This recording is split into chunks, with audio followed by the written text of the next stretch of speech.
The telegram trembling in Sarah Vance's gloved hands promised her a future. But as the train hissed to a stop at Georgetown, Colorado's depot on that crisp October morning in 1878, she wondered if she had made the gravest mistake of her 22 years. She stepped onto the weathered platform, her worn traveling dress doing little to protect her from the mountain town's biting autumn wind, and searched the crowd of miners and cowboys for a face that matched the single tintype photograph tucked inside her reticule. The man in that photograph, Marcus Holloway, had written 3 letters promising marriage, stability, and a respectable life far from the poverty that had consumed Boston after her father's factory closed. She scanned every face twice, then 3 times, her heart sinking deeper with each passing moment as the platform emptied and no one approached to claim her as his intended bride. 40 minutes passed. Sarah remained on that platform, watching her fellow passengers disappear into wagons and on horseback, leaving her utterly alone except for the depot clerk who kept glancing at her with pity. The morning sun climbed higher over the Rocky Mountains, and still Marcus Holloway did not appear. She had traveled 2,000 miles, spent every dollar she possessed on the train fare, and now stood abandoned in a mining town where she knew not a single soul. The clerk finally approached, his weathered face creased with concern, and asked if she needed assistance. Sarah straightened her spine, summoning the pride that had carried her family through Boston's hardest winters, and told him she was waiting for someone who seemed to have been delayed. The clerk nodded sympathetically and returned to his duties, leaving Sarah to contemplate her rapidly diminishing options. She could not afford return passage. She had no family willing to take her back, not after the stern lecture her aunt had delivered about foolish girls who threw their futures away on correspondence with strangers. The mountain air felt thinner than Boston's, making each breath a conscious effort, and the town itself seemed rawer, more precarious than anything she had imagined. Georgetown sprawled along Clear Creek, its buildings a mixture of hastily constructed wooden structures and more permanent brick establishments, all dominated by the stamp mills that processed silver ore day and night. The sound of mining operations echoed through the valley, a constant reminder that this was a place built on hope and desperation in equal measure. Sarah was considering whether to inquire about boarding houses when she noticed a man watching her from across the dusty street. He stood apart from the miners heading toward the saloons, his posture relaxed yet attentive, one shoulder leaning against a post outside the general store. Unlike the grubby prospectors, he wore clean denim trousers, a dark shirt, and a brown leather vest that had seen hard use but careful maintenance. His hat was pushed back slightly, revealing dark hair and a face that appeared to be studying her with an intensity that made her pulse quicken. She looked away, then back, and found him still watching. He crossed the street with the easy, rolling gait of someone accustomed to long days in the saddle, and Sarah's breath caught as he approached. Up close, she could see he was perhaps 26 or 27, with strong features weathered by sun and wind, and eyes the color of creek water reflecting summer sky. There was dust on his boots and a working man's calluses on his hands, but something in the way he carried himself suggested confidence earned rather than assumed. "I have been waiting for you," he said, his voice low and certain, as though he had every right to make such a declaration.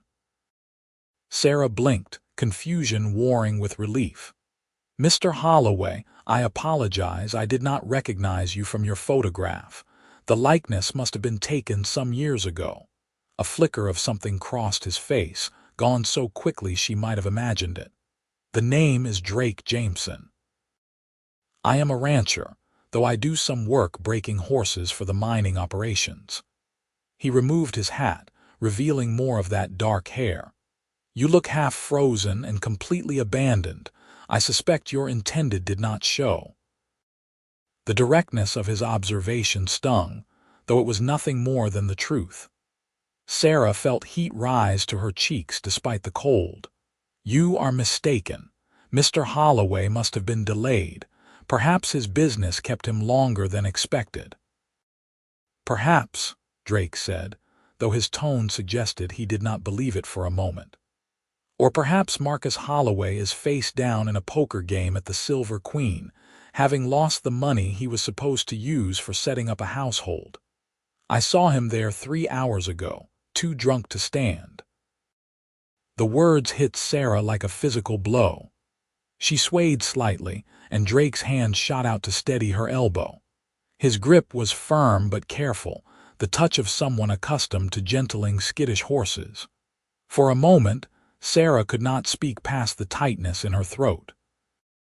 She had known Marcus only through letters, had built an entire imagined future on carefully penned words, and now learned those words belonged to a man who could not even remain sober enough to meet his prospective bride. "I see," she managed, though her voice emerged smaller than she intended. "Thank you for informing me." Drake studied her face with an expression she could not quite read. "You came far to be disappointed." "Boston," Sarah said, the single word containing all the distance, all the hope, all the desperate gamble that had brought her west. "That is a considerable journey." Drake settled his hat back on his head, but he did not release her elbow. "Do you have funds for a room?" Pride warred with practicality, and practicality won. "Very little. I spent most of what I had on passage. The boarding house run by Mrs. Chen charges reasonable rates, but even those will drain whatever you have before the week is out." He paused, seeming to weigh his words. "I have a proposition that might benefit us both." Sarah pulled her arm free, taking a careful step back. "Sir, I may be in difficult circumstances, but I am not so desperate as to entertain improper suggestions." "Nothing improper," Drake said quickly, raising both hands in a gesture of peace. "I own a ranch about 8 miles from town. It is not large, but it is profitable enough. I have been looking for someone to help manage the household, cook meals, possibly help with the horses if they are inclined. The work is honest, the pay is fair, and there is a separate room with a lock on the door. You are offering me employment." Sarah felt off balance, unable to process this sudden shift in her fortunes. "Employment," Drake confirmed. "At least until you decide what you want to do next. You strike me as someone who prefers making her own choices rather than having circumstances force her hand." There was something in the way he said it that suggested he understood more than his words revealed. Sarah studied him, trying to assess whether this was genuine kindness or something more calculated. His expression remained open, patient, waiting for her decision without pressure. She thought of Marcus Holloway drunk in a saloon, of her dwindling coins, of the long winter approaching in this mountain town where she knew no one. "Why would you help a stranger?" she asked. Drake's mouth curved into something that was not quite a smile. "Maybe I recognize someone who took a brave risk and deserves better than what they got. Maybe I actually do need help at the ranch. Maybe both things are true." He gestured toward where 2 horses stood tied outside the general store. "I need to pick up supplies before heading back. You are welcome to come along, see the place before you decide. If you do not like what you see, I will bring you back to town and help you find other arrangements." Sarah looked at the empty depot platform, then back at Drake Jameson. Every sensible instinct warned her against trusting a man she had just met, against traveling miles from town with a stranger, against stepping into yet another unknown situation. But those same instincts had told her to trust Marcus Holloway's letters, and that trust had proven worthless. Sometimes survival required taking risks that frightened you. "I would like to see the ranch," she said. Drake nodded as though he had expected nothing less. "Let me get your trunk." He loaded her battered trunk onto a pack horse with practiced efficiency while Sarah waited, still half convinced this was a mistake. But when they rode out of Georgetown, Sarah sitting behind him on his steady mare because she had admitted she had never learned to ride properly, she felt something shift inside her chest. Perhaps it was simply relief at having some direction, however temporary. Or perhaps it was the solid warmth of Drake's back against her uncertain grip, the way he had adjusted their pace when he noticed her discomfort, the careful respect he showed in every gesture. The ride took nearly 90 minutes because Drake chose an easier trail that wound gradually through the foothills rather than the steeper direct route. He pointed out landmarks as they traveled, his voice carrying easily over the sound of hoofbeats. He showed her where Clear Creek ran silver with snowmelt in spring, where the best fishing could be found, which peaks still held snow even in summer. His words painted a picture of someone who knew this land intimately, who had chosen it deliberately rather than simply ended up here by chance. The ranch, when they finally arrived, was more substantial than Sarah had expected. The main house was built of solid timber with a stone foundation, its roof recently patched, its windows fitted with real glass rather than oiled paper. A barn stood nearby, well-maintained, with a corral where several horses lifted their heads to watch their approach. Beyond the immediate buildings, she could see pastureland where cattle grazed, perhaps 30 or 40 head. It was not a grand estate, but it was clearly the product of hard work and careful management. Drake dismounted first, then helped Sarah down with steady hands. She stumbled slightly when her feet touched ground, legs unsteady after the long ride, and he supported her until she found her balance. "The house is simple but sound," he said, leading her toward the front door. "I built most of it myself after I bought the land 4 years ago." Inside, Sarah found exactly what he had promised, simple but sound. The main room served as kitchen and living space, with a stone fireplace, a sturdy table, and shelves lined with basic provisions. Everything was clean but clearly lacked a woman's touch. 2 doors led to separate bedrooms, and Drake showed her to the smaller one, carrying her trunk inside and setting it by the narrow bed. "The lock works," he demonstrated, turning the key in the door. "I will leave this with you. The room is yours for as long as you need it." He handed her the key, and their fingers brushed briefly. Sarah felt an unexpected jolt at the contact, something she had never experienced when reading Marcus Holloway's letters. Over the following days, Sarah discovered that Drake Jameson was a man of his word. He rose before dawn to tend the horses and cattle, often disappearing for hours to check fence lines or bring in strays. He spoke little, but said much in what he did choose to share. He had come west from Missouri after the war, though he never specified which side he had fought for, seeking land where a man could build something that belonged to him alone. He had worked as a ranch hand, saved every dollar, and finally purchased this property from a widow returning east. The horses were his particular passion. He had a gift for understanding them, for earning their trust, and several mining operations paid him well to break and train their draft animals. Sarah fell into the work with a determination that surprised them both. She had spent years managing her father's household after her mother died, stretching pennies into meals, making worn things last another season. The ranch kitchen became her domain. She inventoried supplies, planned meals that would sustain a working man through long days, and began organizing the chaos Drake had apparently lived in quite contentedly. She baked bread that filled the house with warmth, stewed tough beef until it fell tender, and discovered she had a talent for creating hearty meals from limited ingredients. But it was the horses that truly captured her heart. She had been terrified of them initially, these massive creatures with their powerful bodies and unpredictable movements. Drake noticed her fear and began teaching her with the same patience he showed the animals. He explained how to approach them, how to read their moods in the cant of their ears and the tension in their muscles. He taught her to curry their coats, to pick their hooves clean, to recognize signs of distress or illness. "You have good instincts," he told her one afternoon as she successfully calmed a nervous gelding. "You listen instead of assuming you know better." Sarah felt absurdly pleased by the compliment.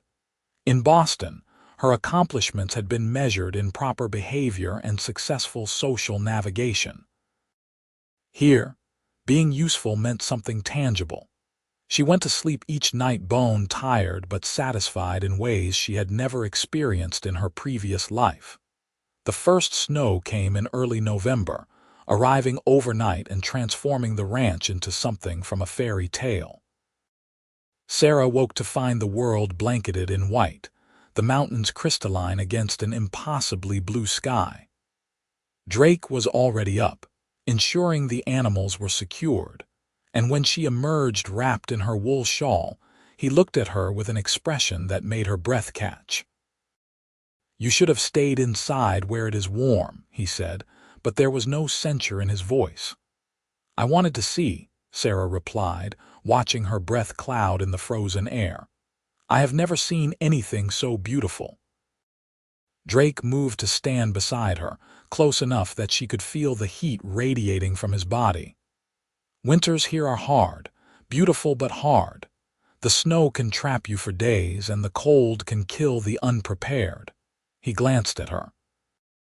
"If you want to return to town before the roads become impassable, I will take you." It was the first time he had suggested she might leave, and Sarah realized with startling clarity that she did not want to go.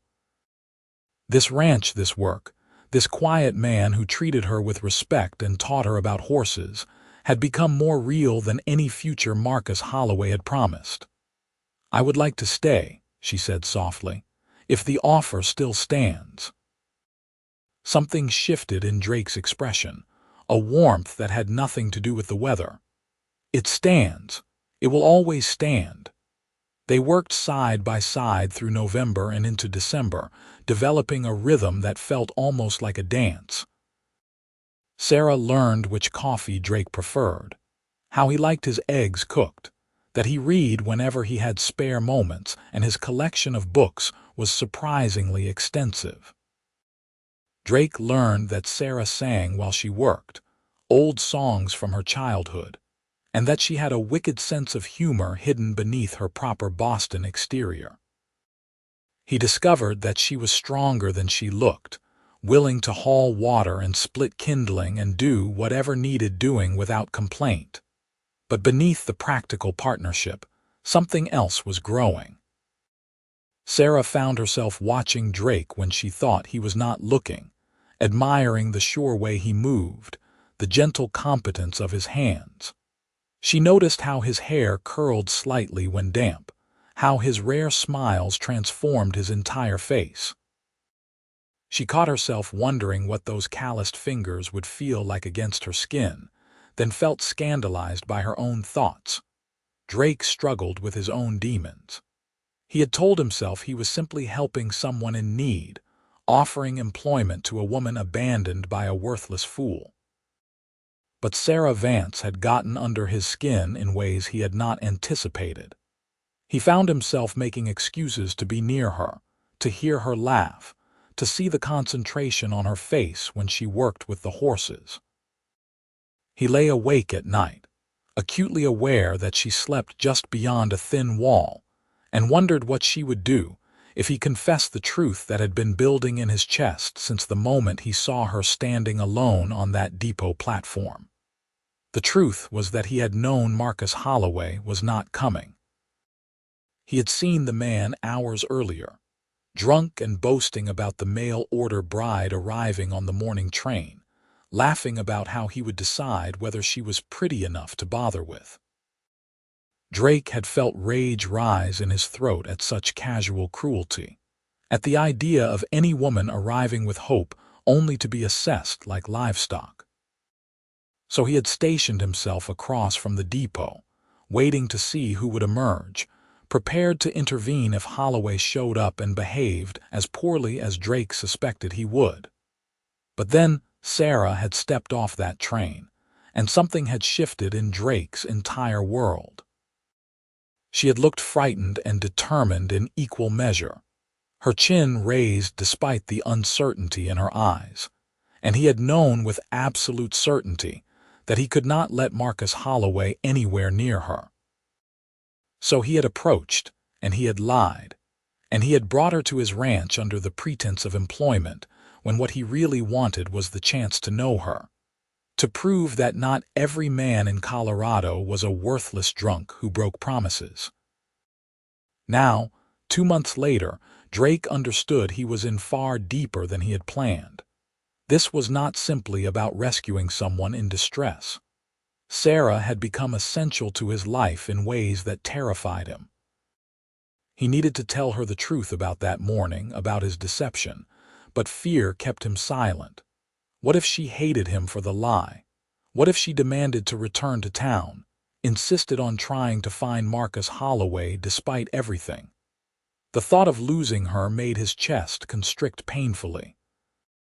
Christmas approached, and Sarah threw herself into preparations with an enthusiasm that reminded Drake she was still young, still capable of joy despite her hardships. She had saved money from her wages and asked him to take her to Georgetown to purchase supplies. They made the journey on a clear December morning, the world glittering with frost, and Drake found himself helplessly charmed by her delight in everything. She examined the goods in the general store with careful consideration, stretching each dollar to maximum effect, and emerged with flour, sugar, dried fruit, and a small tin of cinnamon that she clutched like treasure. They were loading supplies onto the pack horse when a man stumbled out of the Silver Queen saloon. Drake recognized Marcus Holloway immediately, though the man looked worse than he had 2 months earlier, his face bloated and his clothes filthy. Holloway's gaze landed on Sarah, and something flickered in his bloodshot eyes. "You," he slurred, lurching toward them. "You are that mail-order bride, the one who was supposed to come." Sarah went rigid beside Drake, and he moved instinctively to place himself between her and Holloway. "Walk away," Drake said quietly, his voice carrying the kind of authority that made smart men reconsider their choices. But Holloway was too drunk or too stupid to be smart. "She came for me. That makes her mine." He tried to push past Drake, reaching for Sarah's arm. Drake's fist connected with Holloway's jaw before the man could touch her. It was not a brutal blow, just enough force to send the drunk sprawling into the dirt. Drake stood over him, every muscle tensed for further violence if necessary. "She is not property to be claimed. Now get out of here before I forget to be civilized about this." Holloway scrambled backward, fear penetrating his drunken haze, and retreated into the saloon. Drake turned to find Sarah staring at him with wide eyes. "Are you all right?" he asked, gentling his voice with effort. "You hit him," she said, sounding stunned. "I would have done worse if he had touched you." Drake realized his hands were shaking with residual anger. "I am sorry you had to see that." But Sarah stepped closer, reaching up to touch his bruised knuckles with careful fingers. "Do not apologize. You defended me. No one has ever done that before." Her eyes lifted to his, and Drake saw something in them that made his heart stutter. "Thank you, Drake." The ride back to the ranch was quiet, but it was a different kind of silence than before. Drake was hyper-aware of Sarah's arms around his waist, of the way she leaned against his back. When they arrived and she slid down from the horse, she swayed and he caught her, And for a long moment they stood there, his hands on her waist, her palms pressed against his chest. He could feel her heartbeat, rapid and strong, matching his own. "Sarah," he began, not knowing how to continue. "Yes." Her voice was barely a whisper. "I need to tell you something, about the day you arrived." Drake forced himself to step back, to give them both space to think clearly. "I was not entirely honest with you." He saw wariness enter her expression, saw her shoulders square as though preparing for another blow. "What do you mean?" "I knew Marcus Holloway was not coming to meet you. I saw him that morning, drunk, and I knew he would not show. So I waited at the depot, and I approached you, and I brought you here." The words came faster now, years of honesty demanding their due. "I told myself I was helping, but the truth is I saw you standing there, and I could not stand the thought of you being hurt by that worthless fool." Sarah was very still, her expression unreadable. "You lied to me." "Yes," Drake said simply, "I did.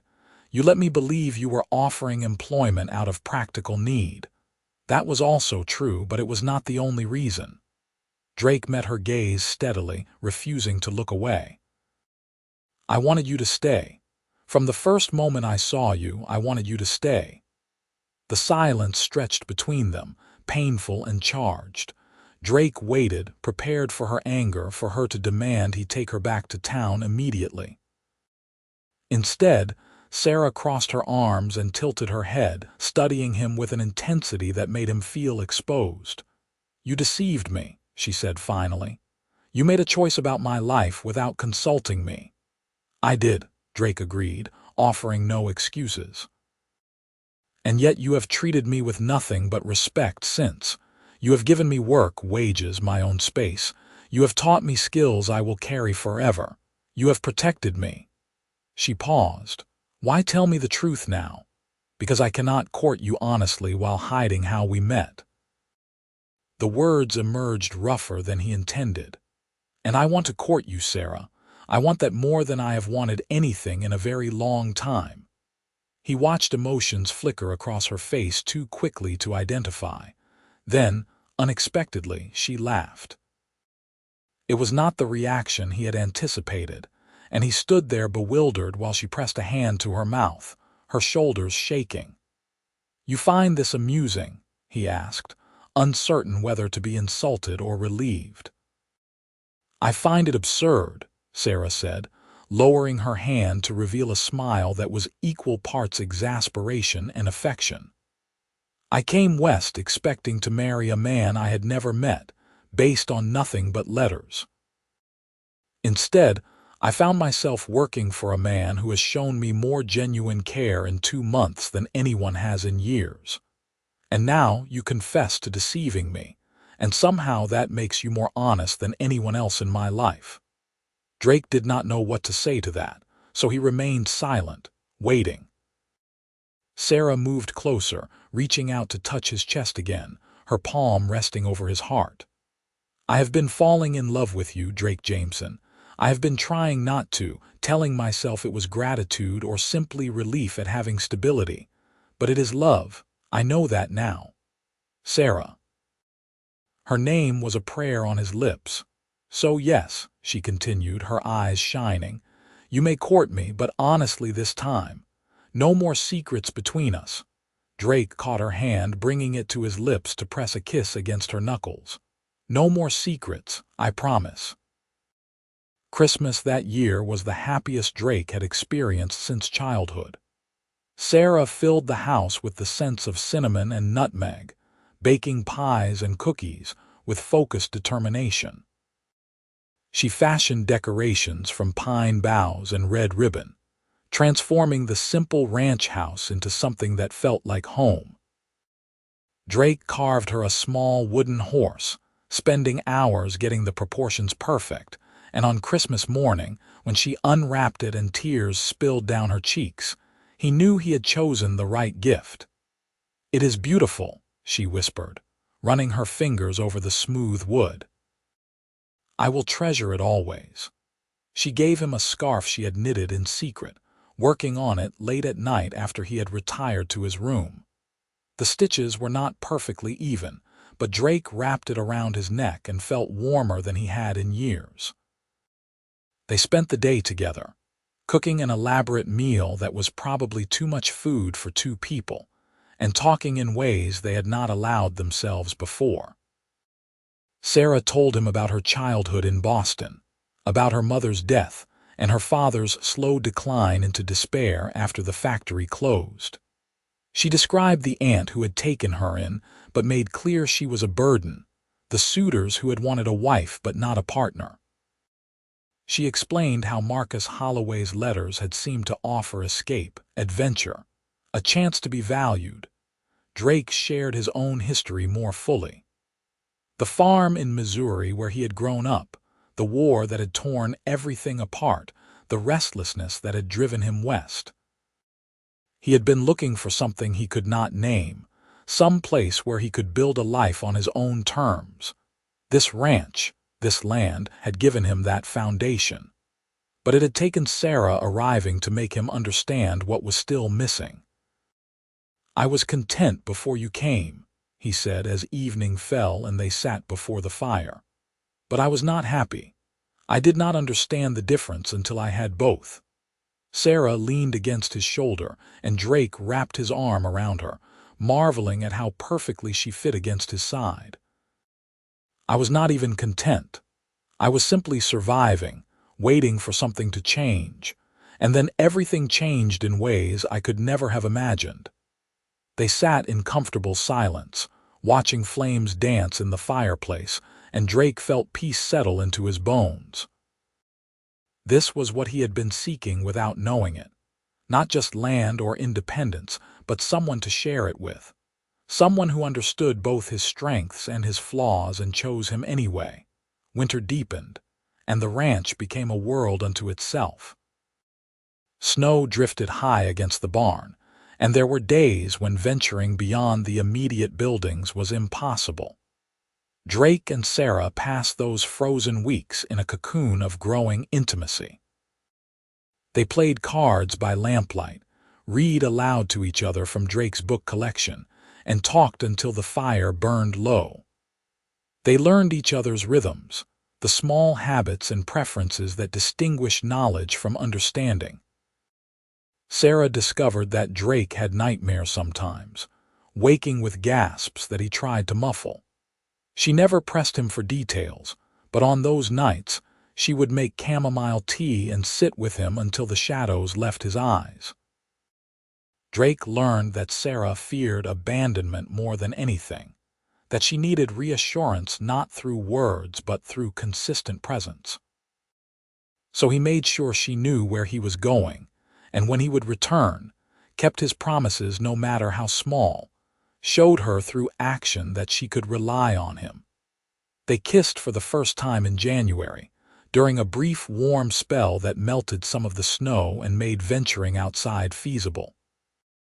Drake had been repairing a fence while Sarah fed the horses, and when they met back at the barn, she had hay in her hair and cold pink cheeks. He reached out to brush the hay away, and she turned her face into his palm, and then somehow they were kissing, tentative at first and then with mounting passion. Drake pulled back before things could go too far, breathing hard, aware that they were standing in a barn in broad daylight and Sarah deserved better than to be tumbled in the hay like some hurried conquest. "I am sorry," he managed. "That was not proper." Sarah laughed breathlessly, her fingers still clutched in his shirt. "I am tired of proper. Proper got me nothing but disappointment. That is what I want." "Then you will have me," Drake promised, "but in the right way at the right time." He proposed in February, on a day when the sun shone bright, and the world seemed to be considering the possibility of spring. They had ridden out to check on the cattle, and Sarah had proven herself increasingly capable in the saddle. Drake had never found a woman's competence attractive before, but watching Sarah handle her mare with growing confidence did something to him that he could not quite explain. They stopped at a ridge overlooking the valley, mountains rising white and magnificent in every direction, and Drake dismounted to help Sarah down. But instead of releasing her, he kept his hands on her waist and looked into her eyes. "Marry me," he said. "Not because you need security or because I need help with the ranch. Marry me because I love you, because you have become the best part of every day, because I cannot imagine a future without you in it." Sarah's eyes filled with tears, but she was smiling. "Yes, yes, of course, yes." He kissed her there on the ridge, with the whole vast territory spread before them and the future suddenly bright with possibility. When they finally broke apart, Sarah was laughing and crying simultaneously, and Drake felt his own throat tighten with emotion. "I need to do this properly," he said. "Ask you in front of witnesses, give you a ring." "You just did it properly," Sarah insisted. "This is perfect. You are perfect." "I am far from perfect," Drake said, but he could not stop smiling. They married in early March in a small ceremony at Georgetown's church with Mrs. Chen and several of Drake's ranching associates as witnesses. Sarah wore a dress she had sewn herself from fabric Drake had insisted on buying, pale blue that brought out her eyes. She had no family present, but as she walked down the aisle toward Drake, she felt none of the loss she might have expected. This was her family now, this tall, serious man who looked at her like she hung the moon, this community that had welcomed her, this life she was building through her own choices. Drake had purchased a ring from the jeweler, a simple gold band that fit perfectly. When he slipped it onto her finger, his hand trembled slightly, and Sarah loved him even more for showing that vulnerability. She spoke her vows in a clear voice, meaning every word, and when the minister pronounced them married, Drake kissed her with a tenderness that made her forget anyone else was present. The celebration afterward was modest but joyful. Mrs. Chen had prepared food, and several of Drake's friends brought whiskey and music. They danced in the church hall, Sarah learning the steps as Drake guided her with patient expertise, and she thought about how different this was from the lonely desperation that had brought her west. She had come seeking stability with a stranger. Instead, she had found love with a man who had started as a deception, but had become the most honest, solid presence in her life. That night, in the ranch house that was now truly their home, Drake carried her over the threshold with exaggerated ceremony that made her laugh. He set her down gently in their bedroom, the larger room that they would now share, and looked at her with an expression that combined desire with something deeper. "I want you to be happy," he said seriously. "Always. If there is ever anything you need, anything you want, you tell me." Sarah reached up to cup his face, feeling the slight rasp of stubble against her palms. "I have what I need. I have you." They came together with a mixture of passion and care, learning each other's bodies the way they had learned each other's minds and hearts. Drake was gentle but not tentative, taking his time to discover what made Sarah gasp and shudder. Sarah found courage in his clear desire for her, allowing herself to be vulnerable in ways she had never been before. Afterward, wrapped in his arms with her head on his chest, listening to the steady drum of his heartbeat, she felt complete in a way she had not known was possible. Spring arrived gradually, the snow melting to reveal green shoots and the first wildflowers. The ranch emerged from its winter hibernation, and there was abundant work to be done. Drake hired 2 hands to help with the expanding cattle operation, and Sarah found herself managing not just the household, but also serving as informal bookkeeper, tracking expenses and income with the organizational skills she had developed in Boston. The ranch was prospering, and their partnership extended beyond the personal into genuine business collaboration. In May, Sarah realized she was pregnant. She told Drake one evening after supper, watching his face carefully for his reaction. She saw shock first, then wonder, then pure joy transform his features. He pulled her into his arms with a gentleness that acknowledged her new fragility, burying his face in her hair. "A child," he said, his voice muffled against her. "We are going to have a child. Are you happy?" Sarah asked, though she could feel his happiness in the way he held her. "Happy does not begin to cover it," Drake said. He pulled back to look at her, his eyes bright. "You have given me everything, Sarah, everything I did not know I needed. The pregnancy was not easy." Sarah suffered bouts of nausea that left her weak and miserable, and there were days when Drake insisted she rest while he took over her usual tasks. He proved surprisingly capable in the kitchen, though his meals lacked her finesse, and his concern for her bordered on excessive. Sarah found his protectiveness endearing even when it frustrated her. She was not fragile, she insisted, just growing a human being inside her body. As her belly swelled through summer, they talked about the future in concrete terms. They discussed names, debated whether to expand the house, planned how they would manage the ranch with an infant requiring attention. Drake built a cradle with the same care he had put into carving her Christmas horse, sanding the wood until it was silk smooth and safe for tender skin. In September, Sarah went into labor during an unseasonably early snowstorm.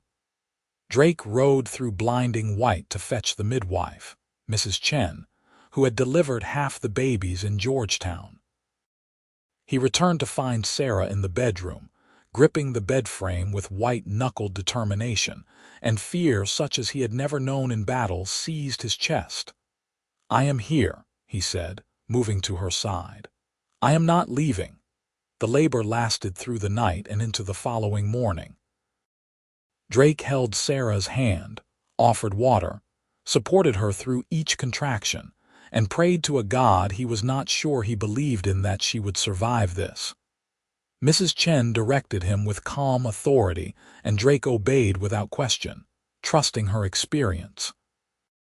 Finally, as dawn light filtered through the windows, a baby's cry split the air. Drake watched in awe as Mrs. Chen cleaned and wrapped a squirming infant, then placed the bundle in Sarah's exhausted arms.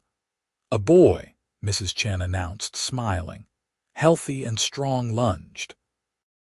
Sarah looked down at their son, tears streaming down her face, and Drake felt something crack open in his chest. This tiny human, red-faced and furious at being evicted from his comfortable home, was theirs. He and Sarah had created this life together. "Hello, little one," Sarah whispered. "We have been waiting for you." They named him Daniel Vincent Jameson, honoring both their families while giving him his own identity. Daniel was indeed strong-lunged, and the first months were a blur of sleepless nights and constant feeding. But even in exhaustion, Drake found joy. He would walk the floor at 3 in the morning, Daniel against his shoulder, and marvel at the trust this tiny person showed in him. Sarah would watch them with soft eyes, and Drake understood they had built something remarkable together. The years that followed were full in the way good lives are full. The ranch continued to grow, and Drake's reputation as a horse trainer brought steady income beyond the cattle sales. Sarah proved to have a head for business, suggesting expansions and improvements that Drake implemented with success. Daniel grew from infant to toddler to a sturdy little boy who followed his father everywhere, asking endless questions about horses and cattle and how the world worked. When Daniel was 3, Sarah gave birth to a daughter they named Grace, a calm baby who watched the world with serious eyes. 2 years after that, another boy arrived whom they called Thomas. The house Drake had built for one became a home bursting with noise and life and love. There were hard times too. A particularly brutal winter when they lost cattle and money was tight, a drought that tested their resources and patience. Moments when Drake's nightmares returned, when Sarah struggled with the weight of managing children and household and ranch duties. But they faced everything together, learning that partnership meant weathering storms as well as celebrating sunshine. On their 10th anniversary, Drake and Sarah rode out to the ridge where he had proposed, leaving the children with Mrs. Chen for the afternoon. They sat overlooking the valley, older now, with lines on their faces and silver threading through Sarah's hair, and Drake took her hand. "You ever regret it?" he asked. "Coming west, ending up here instead of wherever Marcus Holloway might have taken you?" Sarah turned to look at him with exasperation and fondness. "Marcus Holloway would have made me miserable, you know that. But you did not know it then. You took a chance on me when you had every reason not to. And you took a chance on me," Sarah pointed out. "You saw a desperate woman at a depot, and instead of walking away, you intervened. You lied to me, yes, but it was a lie that gave me the freedom to find my real life." Drake raised her hand to his lips, kissing the knuckles scarred now from years of ranch work. "I love you. I will love you until my last breath." "I know," Sarah said simply. "And I love you. This life, these children, this ranch, it is all more than I dreamed possible." They sat together as the sun tracked west, casting long shadows across the valley. In the distance, they could see their house, smoke rising from the chimney, the barn where horses waited for evening feeding. It was not a grand estate or a life of luxury, but it was theirs, built together from honesty and hard work and love that had grown from the most unlikely beginning. Years later, when their children asked how they had met, Drake and Sarah would exchange glances and smile. They told the truth, mostly, about the telegram and the train depot, about the mail-order groom who had never appeared, about the cowboy who had approached Sarah and said he had been waiting for her, which was both a lie and the deepest truth Drake had ever spoken. Because he had been waiting, without knowing it, for someone exactly like her to step into his life and make it whole. They grew old together on that ranch, watching their children grow and eventually marry and bring grandchildren to visit. Drake's dark hair turned white, and Sarah's hands became gnarled with arthritis, but they still rode out to that ridge on anniversaries, still remembered the desperation and hope and courage that had brought them together. On the evening of their 40th anniversary, sitting before the fire in the house that had sheltered their life together, Daniel, now a man with children of his own, asked his father what the secret was to such a long marriage. Drake looked at Sarah, who was dozing in her chair, a blanket tucked around her legs, and smiled. "The secret is finding someone brave enough to take risks, honest enough to demand truth, and generous enough to forgive deception when it comes from love. Your mother is all of those things. I have simply been fortunate enough that she chose to build a life with me." Sarah opened her eyes and reached for his hand. "Fortune had nothing to do with it. I chose you because you were worth choosing, because you saw me when I was invisible to everyone else. Because you offered me partnership instead of promises. That is all any of us really needs." Their children and grandchildren drifted away eventually, leaving them alone in the quiet house. Drake banked the fire and helped Sarah to their bedroom, the same room where they had spent their wedding night decades before. They lay together in the darkness, her head on his shoulder, his arm around her waist, and Drake thought about that October morning when he had seen a frightened young woman standing alone on a depot platform. He had approached her and lied, saying he had been waiting for her. But the lie had become truth over the years. He had been waiting for her his entire life, not knowing what he was missing until she arrived. And Sarah, abandoned by the man she had traveled 2,000 miles to marry, had found instead something infinitely more valuable than the security she had sought. She had found love, partnership, and a place to belong. As sleep claimed them both, Wrapped in each other's arms after 4 decades of marriage, Drake's last conscious thought was gratitude. Gratitude for courage that had brought Sarah west, for the instinct that had made him approach her, for every moment between that first lie and this final truth. They had built a remarkable life from the most unlikely beginning, and he would not change a single moment of it. The snow fell soft outside their window, blanketing the ranch in white, and inside the house Drake had built with his own hands, two people who had started as strangers slept peacefully together, their love a shelter against every storm that life had brought and would bring. It was not a fairy tale ending. It was something better. It was real, earned, and theirs.